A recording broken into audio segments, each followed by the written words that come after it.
Welcome to And I Like Large Parties. Join me as I chat with amazing women business owners in the events industry, some that I've worked with and some that I can't wait to work with. We'll be sipping cocktails while discussing their passions, hurdles, and accomplishments. You're going to love it. Thanks for listening. I am so excited to be sitting down today with Theresa Gallagher. She is the owner of Chesterdale Farms in Westchester. It's my first time being here, and she just, before we started recording, gave me the grand tour, and it is stunning. Thank you. Thank you. I like to give my guests a warning that I'm going to ask you to come up with a cocktail, or it could be a mocktail or any drink that you like, that you feel just kind of represents you, all that you embody as a woman and a business owner. Think about that. And at the end of the podcast, we'll revisit that question. Okay? Mm-hmm. So I always like to allow my guests to start off by telling listeners where they can find you and how they can contact you if they're interested in your services. So why don't you go ahead and do that? My website is Chesterdale Farm. So farm, not farms. No. Farm. Got it. ChesterdaleFarm.com. Mm-hmm. And my Instagram is Chesterdale Farm. I have a fabulous marketing gal that blows me out of the water. She's just fabulous. Am I allowed to say her name? Yeah, absolutely. It's Cheyenne Forbes. Love you, Cheyenne. So if anyone wants to inquire about doing anything here, then on my website, there is a form that you fill out, and it'll take you if like you want a wedding, you want a shower, bridal or baby shower, or anything that you could possibly want. We do business meetings. We're out there for the corporate world. I have a whole setup that they can use for meetings. It's just all on my website. You fill out the form. It comes directly to me and I respond. Perfect. Today, we're keeping it nice and simple. We're just having some water with a splash of lime. It's a little toasty out. We're staying nice and hydrated and refreshed today. So tell us about the history of the farm and how you came to acquire it. Okay, that's a story. Yeah. So first of all, I own Chesterdale Farm, LLC, with my husband, Rich Gallagher. I run everything with Chesterdale Farm. So when we purchased this place in 2002, it was just, let me back up. The house, the oldest part of the house is from 1719, and we're on 11 acres. And the second part of the house is 1838. This barn is 1838. Then the last part of the house was put on in like the 1960s. Thomas Jeffries bought a parcel of land, big parcel, 200 plus acres in like 1703 or 5. I can't remember off the top of my head. So 1719, the original part of the house was put up. Then in 1838, I'm going to go ahead because we're talking about this barn in Chesterdale Farm. That was 1838, and Palmer and Ian Chamberlain then put up the house. And there's stone in the house that is serpentine stone and came from the old Chester County Library and also the quarry on New Street. Wow. And then the barn was put up in 1838 also, and it was a sheep barn. When we purchased the house in 2002, the only thing that stood here of this barn was the 3 stone walls. All 3 of those walls were partially, they were coming down at the top, crumbling at the top. And that was the only thing that stood. And those 3 walls were completely cemented over. So we came and we were just like, love this, the whole property. And love that, I forgot one part. So the original part of the house was invaded by General Cornwallis and his army during the Battle of Brandywine. That's so interesting. Yes. And the floors of the all the floors in the house are still original, but all the floors, even the 1719 part, are still original. To know that you're in a home that other people, other beings live there, we are sharing time with them. And it's just beautiful to know that. And I think when someone buys a house like this and buys a property like this, they have to respect it. And my husband and I, beyond respect the history here, and for us to put up the barn to its original footprint of the sheep barn, and then we added a garage because there was no garage then. So that was like what we changed. But the rest of this, I don't have sheep. I have a really large family. My husband and I always had events, always, for anyone. And now I have this space, and I not only share it with my family, but I share it with, I like to do a lot of events for women. Not that I'm dissing the guys. Yeah. It's just that, I connect with women. I always have. I mean, I had this beautiful floral workshop here from Epic Floral. I sold out both of those workshops. The first one sold out within a couple of days, and the second one had them add on, was sold out in a week and a half. It's fantastic. And it was but people came and they're like, oh my gosh, we have had sound baths. We have had unbelievable women's groups with art classes, with Valerie, art happy hour. To start out, I didn't know Sherd and I didn't know Corinne, and they came up, but they had a mutual friend that I played tennis with, and they came up and they said, we want to be able to use this space and do that Midsummer Night's Dream. Yeah. It was a vintage fashion show, which was spectacular. It was. That's how I found out about you, because I have worked with Sherd, Steel Orchid. She's amazing. She is. Fabulous floral designer. I And agree. Brittany Benz, she did the photography yes. for that event. And so because we've worked together and we're friendly, that's how I found out about you and this place. Yes. After that, I did a sip and see, and I invited all event planners and wedding planners and a couple other tablescapes. And we had Will and Sage cater it. I had Adam McHugh play the music, Elizabeth McGarry from VB Ellen, and did main tablescape with Sherd and did the florals around it. We had Copper Pony, and we had Posh Vintage I know Rentals. her. Susan. Love I know her. Susan, yes. Love her. She's amazing. What they created that night, and who else am I forgetting? I always forget someone. We did that, and people came in, and it was a snowy night, and people came, and they are just like blown out by what was here. One of the things when you were giving me the tour, you mentioned yoga. So folks come here and they rent out the space for yoga classes? I have a girl. So I've been looking for yoga, and I have a girl who's going to be coming here in September. I don't want to say her name and put her on the spot yet. That's okay. But yeah, she's coming here, and she's going to be running. She already teaches yoga. We are going to be doing that. That's cool. And it's just, that will be beautiful, because you can do that inside, outside, wherever they want. I'm also starting with chefs and tablescapers, and we are starting a supper series. They will be once a month. We'll do it April, May, June, and then we'll do September, October, November. I'm looking forward to the summer supper. Well, I don't want to say summer supper series, the supper series. I can't wait to show people everything about this place. And I'm having my kitchen island done so we can start a couple of intimate cooking classes. It's wonderful. Yeah, you've got such a wide variety of events that, people can use this space for and that you're hosting. Yes. I'm excited to see everything that you wind up posting on your socials about it. It's great. Thank you. Take us back. So I know for me, and I've talked about this all the time, I talk about it. I was an English teacher. Yes. So getting into the events industry, that was totally something new for me and totally different from the career that I spent 20 years cultivating. Tell me what you were doing before you were doing this.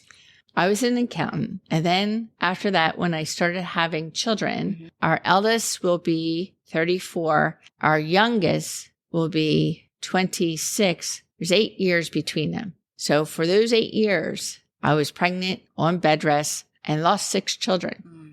So I would still do my bookkeeper work, but was mostly at home taking care of kids. Then I decided there was a program. It was called Pee Wee Soccer. I decided I'm going to be the director and coach there. It's the best program. I have been called Coach Pee Wee for I don't know how long, because it was called Pee Wee Soccer. It was just so fun and fulfilling because I love children. After that, I went and I worked for a company called Ageless Exercise, and I taught arthritic exercise to elderly. And we went into homes, nursing homes, and just different places. And you would teach them arthritic exercise. I left that. We came here and I just got so involved with the school district because then we were here and got involved with the school district to be the PTO president, be always the mom who ran everything for the classroom, the homeroom mom, whatever you call it. So I've been taught my whole life to just go and do it. And I had great mentors between my mother and my father and just my family. My aunt and my aunts did catering all the time. Okay. So I would go with them, set up, put out the food, we did catering all the time. And I just did it because I wanted to do it. I guess I am from my experiences. That's what it is. It's nothing learned. It's just something that's in here. Like to help, like to share. I don't know how else to answer that. No, that's great. And I think all of those life experiences that I'm sure plays into the passion that you have for this venue and the top tier customer service that you're giving your clients who use this space. Right. Yeah. When brides come in here and the to-be grooms, when they come in here and they're watching this space, they connect with me. And they're like, Theresa, we want to invite you to our wedding. I'm like, you can't kind of invite me to your wedding because my job is that day that you have a beautiful, beautiful event. I'm always making sure that your day is your day. Even if you have an event planner. I stay out of that way, but I make sure that something else. Oh, that fell over. Let me get that. Right. The event planner has enough to do.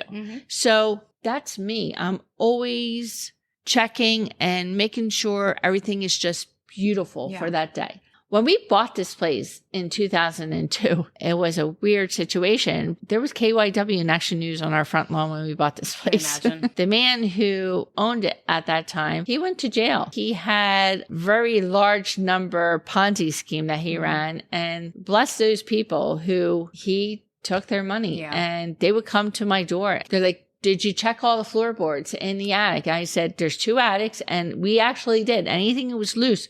It's a shame that people can be like that. Yeah, that's wonderful that you purchased this property and you've been able to breathe some new life into it and give it a positive legacy.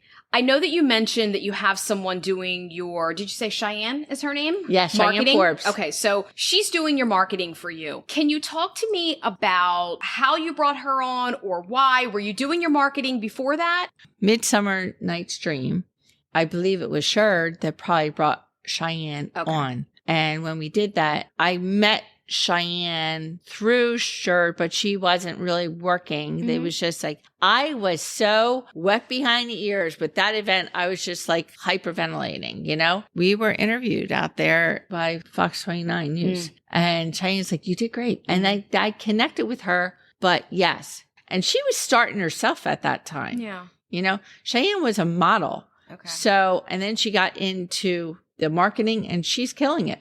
What I'm hearing you say that's really important and valuable is connections. Yes. And making connections with people because you never know who they know, who can help you, how you can help them, or even just taking the bull by the horns and reaching out to folks yourself, which I think as an entrepreneur and a small business owner, you have to be at peace with sometimes putting yourself out there and reaching out to folks and making those opportunities for yourself. You just never know that one meeting or conversation with someone. I agree. That can change the trajectory of your business. Yeah. And I never ever have a problem picking up the phone or sending a text or an email and introducing myself. Yeah. I never ever were like, oh my gosh, I can't do that. I just go ahead and do it. Yeah. Well, you're a people person. Yeah, so that's you helpful. take the bull by the horns. And it's just like, if they, blow me off, then I was like, okay, no problem. Right. If you have time to talk to me another time. Yeah. And there have been a couple of them. You know what's always interesting to me when you do reach out and you don't get, the response that you were looking for. And then all of a sudden at some later point in time, that person comes back around now reaching out to you for something that you maybe can provide to them. Yes. And it it's happens. like, and it's fine. It's just like, okay. Yeah. We're just going to, we're connecting. It's a different time, different situation now. That's all. Right. Yeah.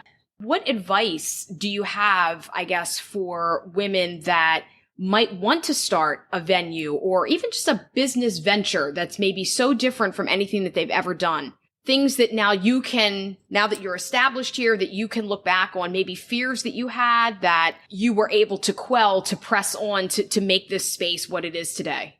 Great question. I need to start from a little bit of background. Won't speak much about it. My family and Rich's family were never made of money. Rich's family lived in Darby, PA. My family lived in Seacane, PA. Going from there, my father always said to me, you can do whatever you want to do. Yeah. Whatever. So I'm taking it from there now. I gave you our background. Mm-hmm. So we didn't come for money.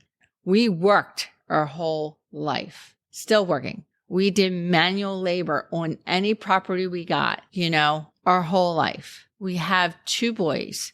To be able to show them you can do anything you want is a fabulous learning tool that you can give to your family. For any woman out there that wants to get this done, manifest it. I'm a big manifester. Put it out there in the world. Manifesting is also just praying, but you put it out there, you believe it's already happened, and that will come back to you. You just have to put it there and it will come back. I will have a fabulous marriage. I will have a fabulous relationship with my boys and with my family. I will have this barn that I can share with others to show them how beautiful this is in Chester County. Just do it. You just say, I will do this. I will have this. We would have bonuses and we would put it towards getting something else done. Mm-hmm. We did a lot of work ourselves. Of course, you can't put up the timber. You can't point the stone. But anything else that we could do in here, we did. Did you have any moments of doubt when you were refurbishing this place to open it up as a venue? The only time we had doubt was when money got tight. We were nervous. Yeah. We were like, are we going to lose our house? Are we going to do this? I said prayers. And my husband said to me, Theresa, you went to a card reader eons ago. And the card reader said, you will never be rich. I think she's wrong. I think that I am with this. Mm-hmm. You're rich,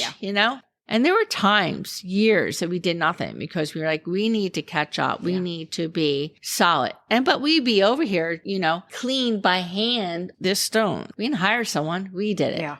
Yeah, it's just that was the doubt. But then we kept moving. Mm-hmm. And when our eldest son said, we want to get married on this property, and we're like, okay, we need to finish the rest of it.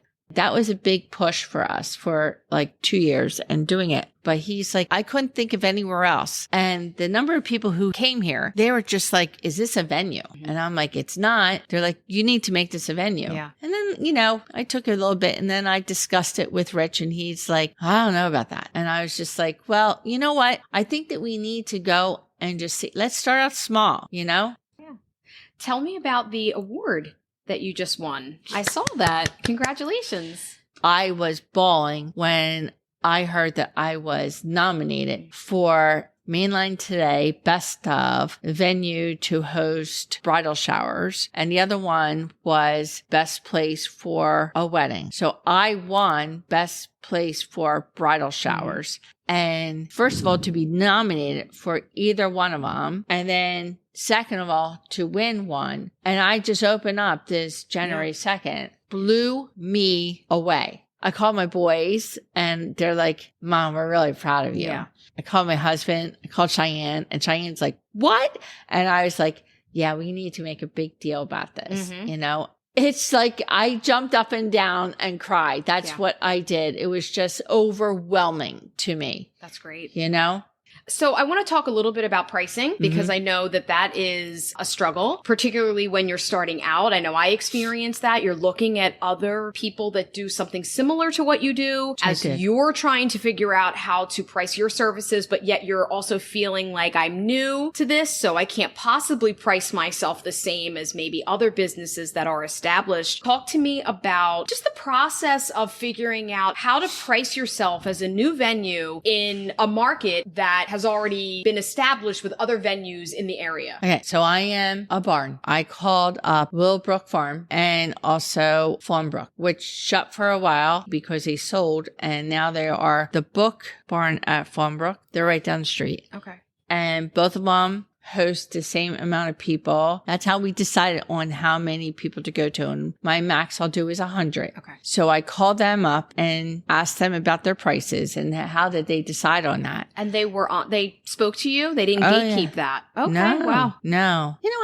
As an owner, I think you want to help other people too. I would. I came back with that information and Rich and I discussed that. You just go with it. As a venue owner, can you speak to times where maybe you've had to pivot and think quickly on your feet to fix something for a client that was having an event here? Maybe you've been lucky that you haven't encountered it yet. No, the only thing I had to do downstairs in our bar down below, I had to put in covers over where we keep our alcohol and glasses and everything because someone was going into that. And I'm like, that can't happen. It was open, but that was something that I had to change. Yeah. That was my pivot. Other than that, no. That's great. Yeah. You've been fortunate. Yeah. Yeah. I have not had anything crazy. Yeah. You know?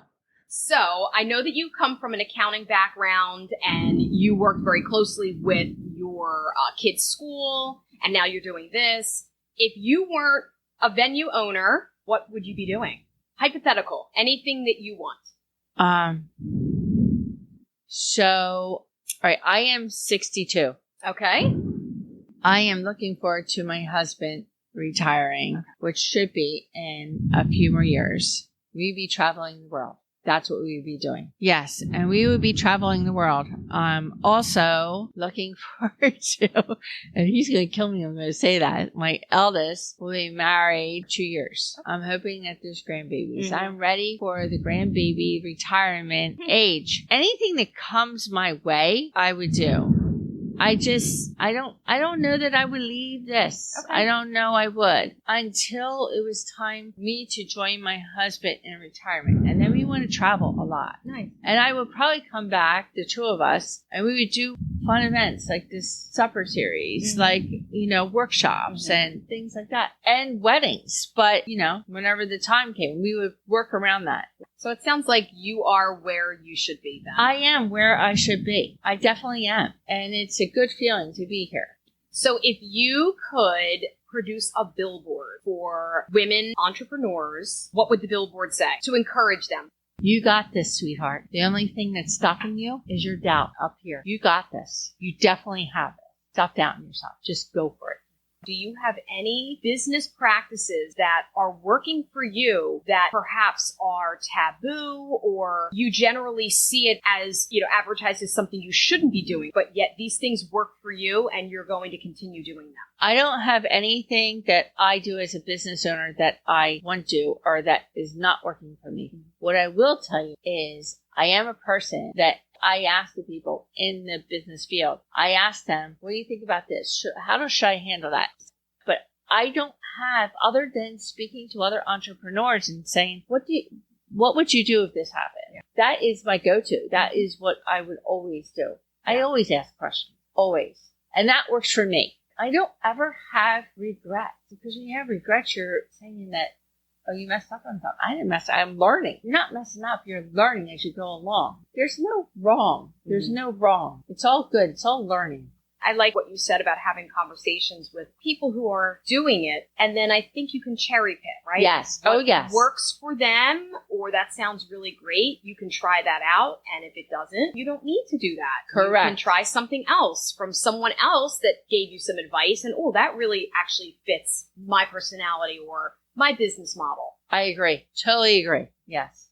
All right. Share again your socials and your website so folks know how to get in touch with you. Theresa Gallagher, Chesterdale Farm. We're in Westchester, PA. The website is chesterdalefarm.com. My Instagram and Facebook is Chesterdale Farm. You can contact me through the website, ask any question you want. So I also, at the beginning of the podcast, I asked you to think about a cocktail or mocktail, some kind of a drink that you feel embodies you as a business owner or Chesterdale Farm. What would that be?